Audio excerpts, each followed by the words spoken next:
Konnichiwa! Tara, samahan nyo kami pumunta sa Fukuiken. Time check 9 a.m., 3.5 hours to drive.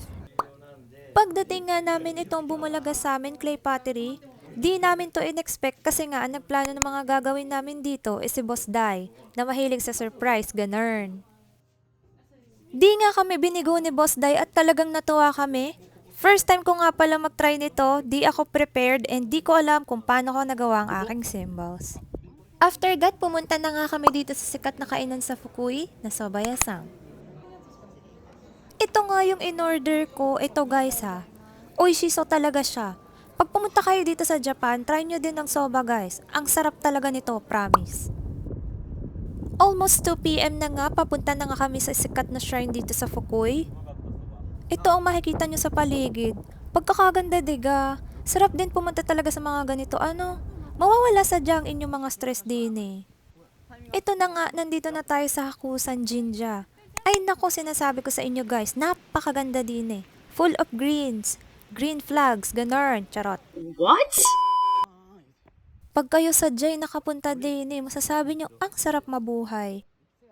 Maririnig mo din huni ng mga ibon. Ang linis-linis ng paligid, puro puno at halaman. Ay nako, sinasabi ko sa inyo, total stress reliever. After gala sa shrine, dumiretso na nga kami dito sa museum na to. Dito mo makikita ang mga sinaunang gamit nila.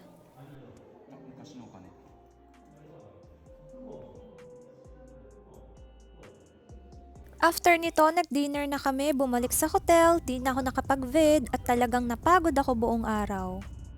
It's our second day here in Fukui, 9:30 a.m. Nakapag-almusal na din kami sa hotel, punta na kami sa Tojimbo in Sakai City, dito pa rin sa Fukui. Napakain talaga today, pero dahil sa medyo malakas din ang hangin dito, di mo na talaga mararamdaman. Ay guys, ang ganda din eh, Diyos ko. Ang Tojinbo ay isa sa sikat na pinupuntahan talaga dito sa Fukui. Kita nyo naman diga.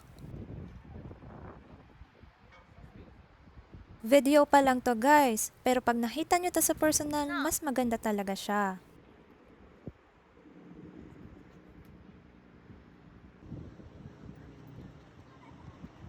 At bago nga kami makaakit dito ay may mga madadaanan kayong souvenir shops.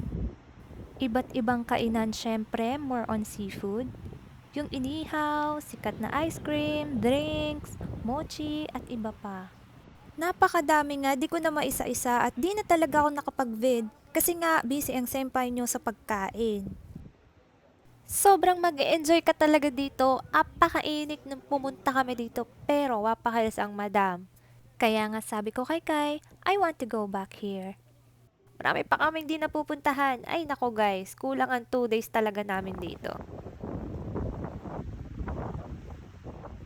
Pag bumalik nga kami, I'll update you guys. Mag-a-upload uli ako kung saan ang susunod naming pupuntahan.